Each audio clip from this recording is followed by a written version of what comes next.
Thank you for auditing the Always Positive new music review show hosted by a French professor who has really been trying to figure out a way to present the album Natural Brown Prom Queen by Sudan Archives. I leave all my mistakes in because I don't edit my videos. I'm not trying to be cute. So I've been having trouble trying to figure out like how am I going to contextualize an album that is this full? Like that's the word that just kept on coming, like just full. I mean, it's a long album filled with songs, and each song is filled with parts, and each part is filled with meaning and filled with sound.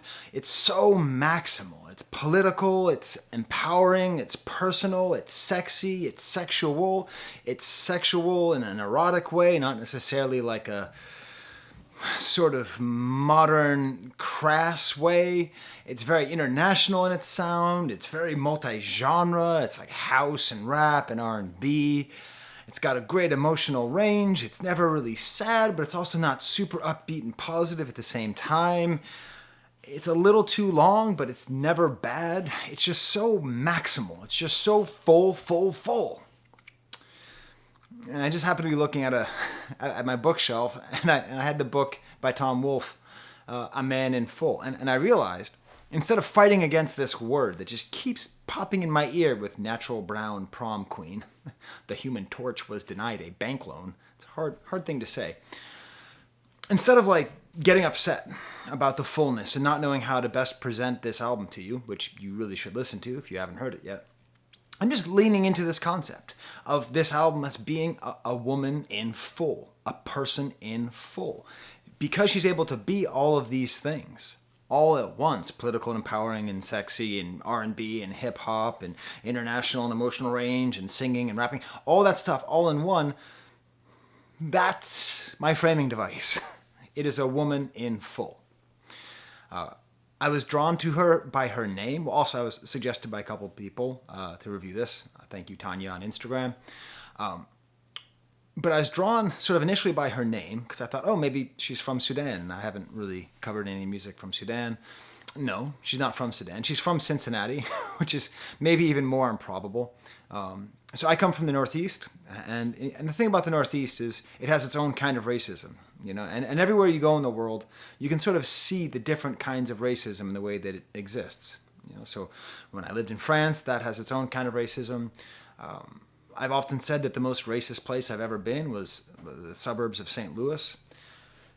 But Cincinnati has its own kind of racism, and it's an interesting kind, you know, because it's such an industrial city. That's where the Star Wars toys were designed, so I used to go out there a lot as part of my hobby of collecting Star Wars toys. And if you ever like want to feel like the true weight of like white flight, of like a city center, a thriving city center that was just completely abandoned, and with just all of the wealth and all of the white population just going sort of expanding out to the suburbs and getting physically larger on Skyline Chili. I don't know, but Cincinnati has a very weird vibe to it. I actually once got in a taxi cab driver with this methed out white dude who had like 2 teeth, and he was telling me how he was personal friends with Tupac.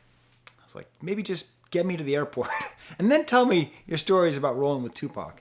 Anyway, so Cincinnati's interesting. I can't think of a single artist who's come from Cincinnati. I mean, besides Venus Flytrap and Johnny Fever, you know, who comes from Cincinnati? And so that's interesting. I was also drawn in by the fact that she's a violinist, very clearly well trained, you know, so that's interesting that you hear the violin a fair amount in this music. I like her insistence on interesting rhythms, especially her insistence on clapping all the way throughout the album, just as a rhythmic tool. I'm interested in her modular production. A lot of these songs are broken up into little tiny parts. And just before recording, so I've been listening to this album for like the last week. I mean, seriously, like, I don't think I've ever listened to an album more than I've listened to this album, trying to find a way to present it to you. Because my goal with all these reviews is to have an angle that's interesting to watch, but also that really pushes you to listen to the music, because that's what I want. But I just because I waited so long, I happened to catch FD Signifier's video on Lauryn Hill, which first of all is just fills me with despair. That guy is so good at talking about music, and that's not even what he does. You know what I mean? So it's not fair. You can't be that good at talking about music when that's not your thing. Anyways, seriously, if you haven't watched that, stop watching this. This video is going to be great but it's not going to be as good as FT Signifier's video about Lauryn Hill. But it's interesting because I definitely think there is a crossover, because he asked this question at the end. He said, what would the world be like if Lauryn Hill hadn't stopped 25 years ago? And I think that the world that Lauryn Hill left behind, this void that she left behind, has been filled by different singers at different times. You know, I'm especially thinking of Lil Sims in England, and now I think we could put Sudan Archives in there as well. And the important thing is that a lot of the themes that Lauryn Hill was working through, the difficulty of being a woman of color in white society, and the difficulty of being a woman of color in black society, okay? Not just one or the other, but both. So that is, approaching systematic racism and patriarchy at the same time, while at the same time, like, being a very good rap artist, while at the same time being a very good singer, while at the same time being conscious to the point of where maybe people could consider you to be preachy, but I think people mainly call people preachy because they don't want to hear what they're preaching. So I think it's interesting. I don't think this is like a one-to-one equivalence, but it definitely feels that, like, when I think about, like, a woman in full, that's what I think about the miseducation of Lauryn Hill. There was just, like, this totally full package of just a human being existing on in such fullness, like there's no weak points to her perspective or to her presentation or to her production or anything. And that's what we have here with Sudan Archives. Natural brown prom queen.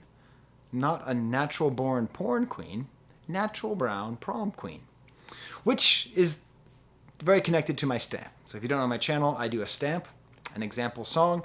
Click right above the banana there if you want to hear it. It's called NBPQ, which is short for NBPQ, Natural Brown Prom Queen. Parentheses, topless. And this is a great example of the fullness of this whole album. I mean, just listen to this song. It'll drive you... Listen to this song, and I don't even know if Fantano's reviewed this album yet. I don't know who has reviewed this, or if Dead End's reviewed this or whatever. But, like, it's exhausting. It's exhausting hearing a song like this that has this many parts and this many layers and this many things to say. I'm just like, cut me some slack. I don't know where I'm going to start. That's why it's taken me a week to review this damn thing. Again, these great claps, these kind of Middle Eastern sounds, but then it's also sort of like a disco banger, and then the verse, and eventually the drums drop out, and it's just claps, and the drums come in, and there's more, and then the lyrics. Sometimes I think if I was light-skinned, then I would get into all the parties, win all the Grammys, make the boys happy, directly addressing the question of colorism in the black community, which is a topic which, if you should choose to disabuse yourself of any ignorance, seriously, there's a lot of great videos on YouTube about colorism. I think Far Man in a Foreign Land has my personal favorite video on colorism, if you've never seen it. But it's a very real thing, and there's two things that white people don't naturally understand about racism. One of them is colorism, and the other is coming up later in the album. So, it kind of goes right there, and then we get to this chorus, which is this wild thing, because it's like just these claps and the voices, but then the voices are going a little bit against the rhythm. I'm not average, I'm not average, just over and over again, just creating so much interesting tension in between the rhythm of what is being sung and what is being played. And then the second verse, more claps, more double voices. Seems to be an origin story of how, like, her mom's boyfriend said that she could be a star. Again, this kind of ties me back. A lot of this feels like it's sort of... It reminds me of that video about Lauryn Hill, because a lot of this album appears to be about the difficulty of just trying to exist in this space. Just to be a creative black woman in America appears to have its own set of problems, expectations, pressures that appear to be, based on just listening to artists and trying to believe what they're telling me, appear to be very specific and very repeated and over again. And I would suspect Lauryn Hill of 25 years ago meets Sudan Archives of today. I don't think they would be like, oh wow, this is different. Again, as it did before, like, there's this halfway through of each verse, it gets a little bit heavier, a little bit intense, a little bit of a change. Rhymes the word moon with moon. All I want to do is watch Sailor Moon, smoke weed, and stare at the moon. And it cuts out for this bridge, and this bridge is just like I talked a little bit a while ago about TikTok music and what does it do. And the thing that's very clear is that TikTok music has to be modular because it has to have multiple moods, because you have to be able to take the same song and cut out multiple parts of the same song. That's why Steve Lacy's track works so well, because there's so many different emotions to it. So this song has the, I wish I had light skin, and also has I'm not average. Each of those could easily be TikToketed. And then we have I've been seeing things, you know what I mean. Like this beautiful, catchy, weird refrain. It's hard to be judged by all the TV screens. Get that camera out my face. They be lady things. I'm a natural brown prom queen. I said it right. How now, brown cow? Then the chorus comes back again. It's like, is it a dance song? Is it a political song? Is it an art song? I'm not average. Third verse comes in, just the voice, just the voice and double voice. Not even claps here. Halfway through the claps come back. Odd, kind of like stingy sounds. It keeps building until eventually we get to this outro, this totally unpredictable outro. I just want my titties out. Titties out, titties out. I am not a woman. Every woman I've known, as far as I could tell, could really relate to this song. So I don't know what it's like to wear a bra. Everything I've heard is that it's not great. Please tell me in the comments if that's true. Men don't think about this. Men don't think, does it stink to have to wear something around your chest at all times that sort of binds you and constricts you and that you have to think about at all times? And is it fair that that's how women have to walk around at all times and men don't have that constraint? Like, it's a physical reminder of confinement. It's literally physical confinement, okay? Like, it's, so I get it. I just want my titties out. Like, what a goofy, funny way to make this claim for freedom. And again, I don't know, because I'm not a woman.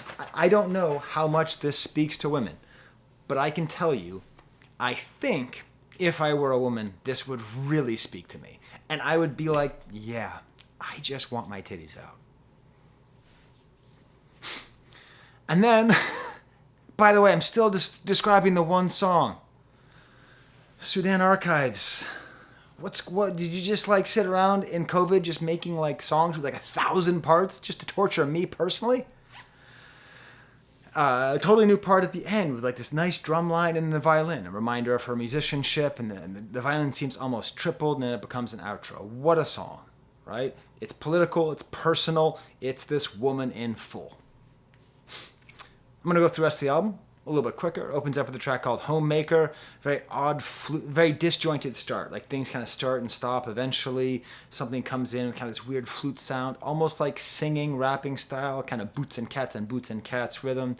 This weird sort of chorus about like being a homemaker. Don't you feel at home when I wait on you? A lot of this album feels like it's the difficulties of being in your early 20s. Where you're trying to figure out like how to make a life with somebody. Maybe you, choose to move in with your girlfriend in October 2001 and things don't go out so great. Things don't go so great. Moving from Boston to California in October 2001. It's not the greatest plan on planet Earth, And when you're a young person, you're trying to make a life with someone, it's hard. It's really hard, and it feels to me like a lot of this album is about that conflict of like, how do I make an adult life work, So many parts here. I'm not even going to go over all of them. At one point, it reminds me a lot of the Avalanches. Don't you feel at home when you're with me? This reminds me so much of that Avalanches album that came out last December, which I'm thinking was probably one of the best albums last year, but it came out too late for me to think about it. Cool kind of disco strings at the end. Then we get to the second song, which is The Stamp. Third song, Is This Real? One of a couple interludes, which is basically just like a meditation app, like, do you hear what you're saying? Then the song Ciara, kind of a sort of trap beats. But then kind of staccato strings and then like full jazz singing. And then what is she singing? Lyrics like, hop off my dick. I feel two ways about your two-face. So a kind of weirdly aggressive song. I got a cousin in Chicago. That's the thing that gets repeated over and over again. It's kind of catchy. She says A, B, C, D, E, F, and G. Isn't there some TikTok song where someone does the alphabet? I can't tell. Is she like trying to go TikTok-y at times on here? I don't know. But then there's this amazing part in the song, which is probably my favorite part of the entire album, where you have this kind of like trap beat and this violin solo and like a wah guitar going on in the background. It's almost feels like a jam, but it's a really good instrumental part. It's an example of why this album demands so much attention. Because I wonder, truthfully, I listened to this album for the first time last Friday, and it was going to be my weekend review, but I was just like, I need more time. Selfish Souls is the next song. Slow, kind of simple bass and more clapping. Great song. I was going to say it reminded me of Mia, but then I realized I was just saying that because of the color of their skin. It actually reminds me more of the Tune Yards.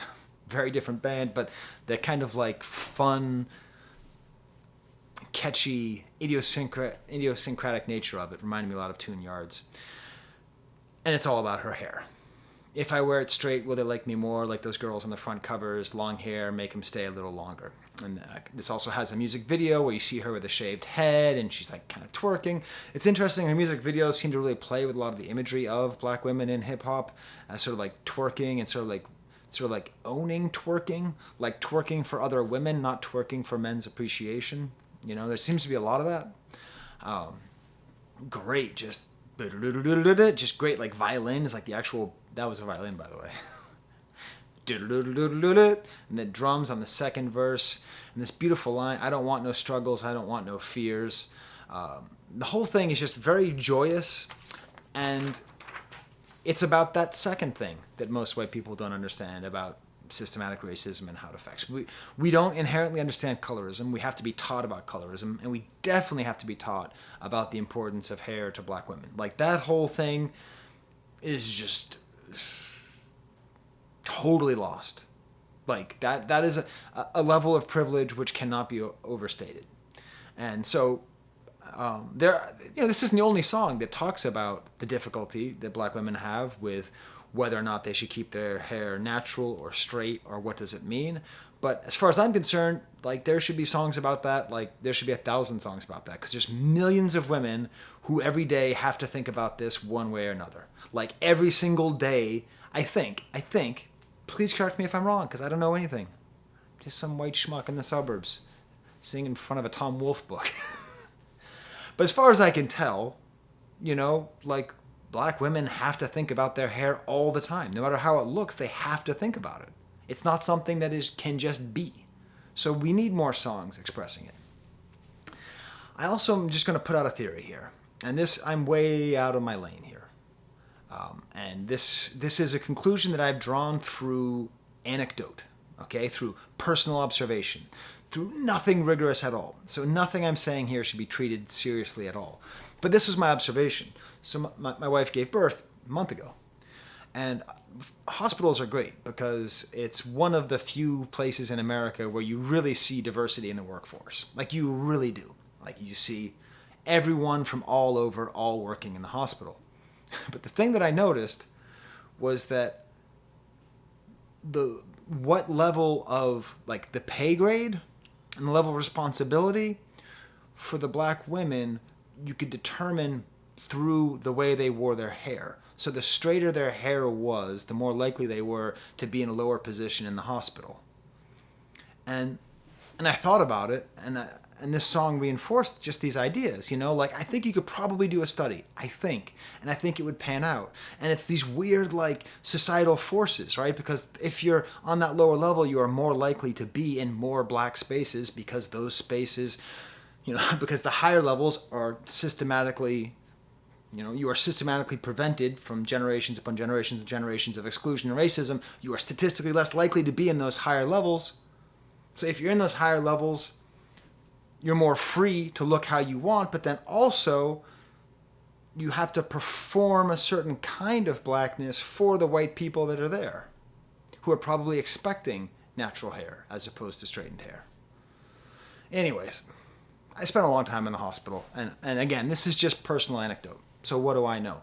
But I think there might be something there, and I think this song gets at this like stress, because the point isn't that like women who straighten their hair are bad and women who don't are good, and that's not my point either. But it's like the societal force is just always pressing on them. And it comes from everywhere all the time. Anyways, I know. I'm just, whatever. People sometimes accuse me of white guilt. Like, can I help it if white people are guilty? Can I help it? Jesus Christ. Look at this world we created. Anyways, I'm just saying. So I really appreciate this song. I think it's an interesting thing to think about. I think it's a necessary thing to think about. And she also just happens to do it in a very agreeable way where you can listen to it and it doesn't, to me, it doesn't sound preachy. That's the beautiful thing. It's not saying stop straightening your hair. It's more just like, this is the world I live in. Tell me in the comments, seriously, truthfully, if I'm like way out of my lane here, please tell me, okay? Like, I don't know my biases. I might have said something really messed up there, okay? I'm totally open to it, all right? So, like, don't, like, I love my comments, so let me know. Next song is called Loyal, EDD. I don't know what EDD means. Kind of a house beat. So many different genres on this album. And these horns come in super maximal. And then it becomes kind of like delicate. This beautiful line, tell me I'm conceited, I'll take that. Just great atmosphere. And that's the thing that really makes this album, that even though it has all these parts and they're all kind of coming together, it also has just this great atmosphere. OMG Brit. I think her birth name is Brittany something. Brittany Archives. That's a joke. This is probably my least favorite track on the album, but I don't dislike it. But it's sort of like an intentional, very direct hip-hop style song, sort of talking about, I don't need no man, which, again, like when part of the thing that FT Signifier talked about that's very useful and very true, is just how marginalized women are in hip-hop in general, and the range of self-expression that they've been granted by the larger culture has been fairly small. So it is important to have songs that say I don't need a man, because quite often the songs are like, I have what it takes to get a man. And if you say I have what it takes to get a man, you're also kind of saying I need a man, right? Because you don't say you have what it takes if you don't need the thing that you get. Kind of moaning percussion, which is quite interesting. Chevy S10, which, first of all, love it. There needs to be more songs about cars that are not Lamborghinis, okay? Can I get a Toyota Corolla song? Can I get a Toyota Sienna song? You know how good of a car a Toyota Sienna is? I'm not sponsored. Toyota Sienna is like probably the greatest vehicle ever made. God damn, it's a great car. Take people, move, it's great. Anyways, Chevy S10, these cool kind of washed out synthesizers. The guitar's doing these little arpeggios. If I had a choice, I'd give a voice to the homegirls. Again, more of this kind of conscious style, but never too preachy. Cool kind of like house sample in the back. It's hard to figure out. Basically a full house outro about cruising in his Chevy S10. Copycat.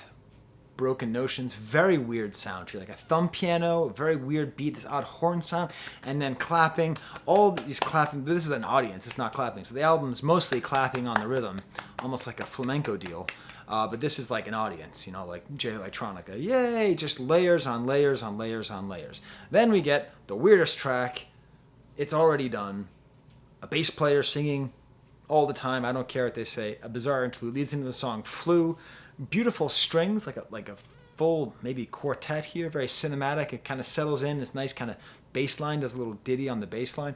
Most of these songs have multiple producers on them, but I get the sense, and I don't know, please tell me if you're more of an expert on Sudan Archives than I am, I get the sense that she is really running the show here.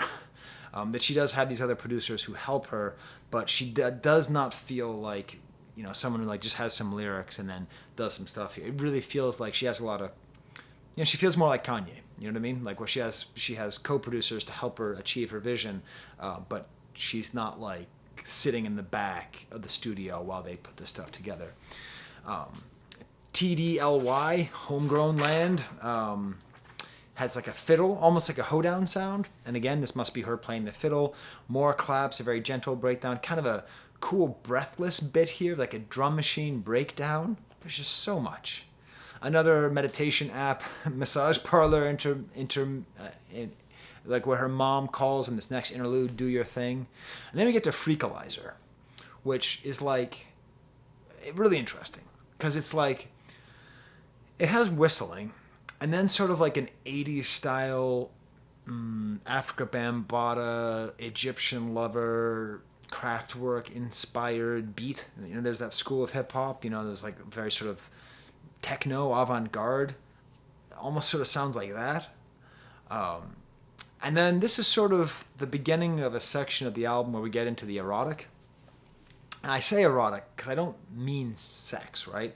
So, you know, there's a lot of interesting work that's being done in studies right now in the way that female sexuality is being shown, especially, you know, black female sexuality and the power of the pee and all that stuff. And I've got the greatest pee and the wettest pee and my booty's the biggest booty and all that stuff. Great. I'm not going to talk about that. That's not. You can watch my Megan Thee Stallion videos if you want to see me compare that to Simone de Beauvoir, which I think I do fairly convincingly.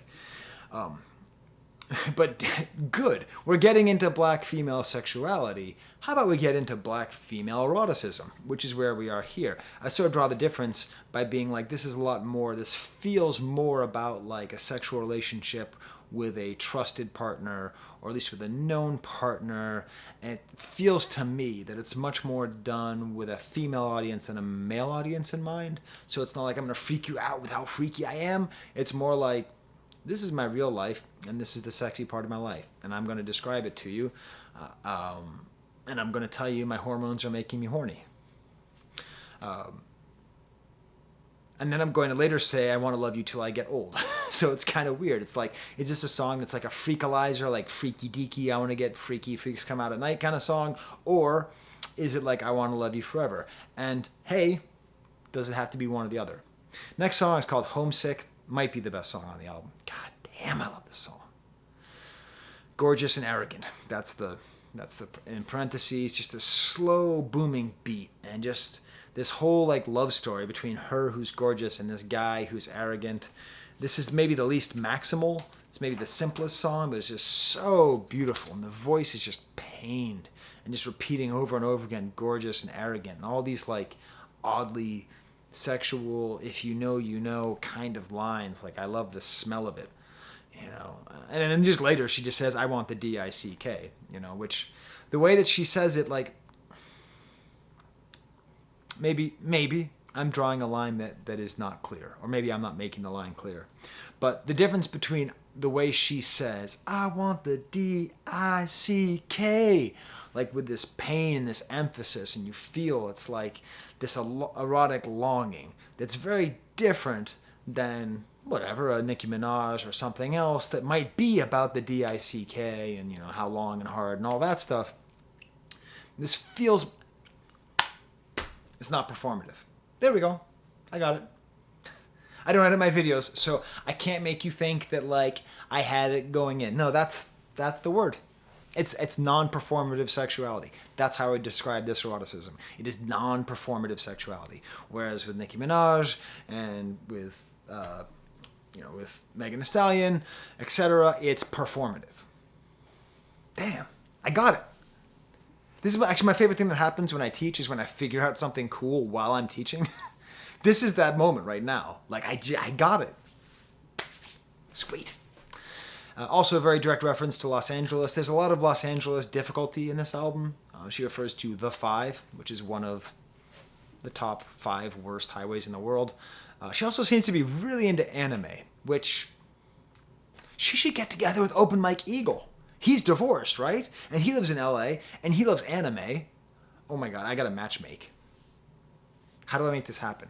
How do I get Open Mike Eagle and Sudan Archives to date? Because, like, they're both great. They both live in LA. They can just hang out and watch anime. Maybe the song's about him. I don't know. Next song is called Milk Me. Weird song. Weird title. Weird title when you have a very young baby in the house. Kind of a vaporwave style song. Kind of like slap bass. Just lots of hard to place erotic lyrics. Lick off the icing. Want you to F me, finger my... But just a great song, and just this whole kind of suite of erotic songs go quite nicely. Nice snare work on this song. Leads in the next song, Yellow Brick Road, so we go away from this sort of sexual suite of songs. You know, the beginning is a lot more about this sort of empowerment and the place of a black woman in American society, and the place of a woman in society, the place of a black woman in society, the place of a black woman in black society, the place of a woman in black society, all those things. And now she's moving on to this other thing, which is this, I think, meditation on place and trying to make it, and the ambition to move out of Cincinnati and move to Los Angeles. I'm telling you, she's a woman in full. Did I not say a woman in full? Do I need to go back to my initial thesis here? Do you see how many things that she has brought up here? How many different versions of herself she has given us? While it's very clear it's just one person, this isn't like multiple people all at once. This is just like one person who's just like put out her entire eroticism. And now she's got this Yellow Brick Road, simple, good beat, kind of whining sounds. Maybe the best example of kind of marrying the kind of hip-hop, kind of R&B stuff. Just more great atmosphere, going back to the streets that's paved with gold. And then this super, just badass, bloopy breakdown, triangles, singing in the back, jazzy, muted trumpet. Birds? Birds. And then we get to the next song, 513. Which is the area code for Cincinnati. Is it? I don't know. I didn't look it up. I'm just making a guess. I am making a guess that is the area code. Great song. Again, this is, I think there's 5 songs on this album that are above the rest. I think the album at its worst is very good, and then the album at its best is just spellblindingly amazing. I think this is up there. I think Gorgeous and Arrogance up there. I think Natural Brown Prom Queen's up there. Anyways, this is just a great song. It has this low bass that's this underwater sound with more claps and ride bells. Kind of a jazzy rap style. Even some yelling. And the yelling sounds like tribal yelling. I have learned long ago to never assume where a tribe has come from. When you hear something and you think it's tribal yelling, just say tribal yelling. Because if you say African tribal yelling, oh, really, Sky? Or which of the several hundred African tribes make that sound? And how can you tell it's that and not some South American tribe? Okay, so just kind of tribal yelling. It's about the pain of living in Hollywood. I don't really want to follow tricky, trendy little things. Hollywood will make you hollow. Funny, it's true. I used to live in LA as well. Kind of a jilted, weird chorus, and the verse comes back, and it's that kind of verse where you get it's this kind of verse-chorus interplay where you get excited for the verse to come back, and then a bouncy outro. I'm going back to Cincinnati. So obviously playing on going back to Cali, as popularized by Notorious B.I.G., who was himself kind of playing off of LL Cool J. But this idea of going back to Cincinnati, but then it keeps going, keeps talking smack, keep talking smack, because you're never happy. I left the natty, now I'm back in Cali. So it's this whole back and forth. This is a theme that a lot of artists have to deal with, the ambition of going to the bigger town, trying to make it, trying to figure out who you are, while at the same time trying to be a full person on this place where the streets are dipped in gold and you're just still kind of feeling like you're out of place because you're not back home in Cincinnati. There, I have reviewed Sudan Archives. Natural Brown Prom Queen. And I said the name correctly, at least 3 times. What did you think of the album? Oh, god damn it. Smash the like bucket. It's way too late. It is way too late, Sky. Everyone's already clicked off. So if you're still here, you have to click the like button now. Because if I'm going to be a real YouTuber, I got to ask people half an hour ago. And you might as well subscribe, seeing as you're here. Okay? Hit me up on Instagram what you think I should review. I don't always respond because I get a lot of requests, and most of the requests are from the artist, and that's just awkward because I don't want to tell them I don't like their album. I don't want to tell them I do like their album. It's just too awkward. But, do all the stuff that you do when you're like a YouTuber. And tell me what you thought about the album. Oh, hey, thanks to my Patreons. Family Report. My daughter really likes this album, too. She thought it was really good. She's very happy to listen to it. Particularly the stamp that we played. She thought that was a really good song. So that's fun. And now I'm going to go listen to something else. I do like Skyline Chili, by the way. I talked smack about it, but I like it. It's good. Who doesn't want like piles of chili on top of cold spaghetti? There's the camera.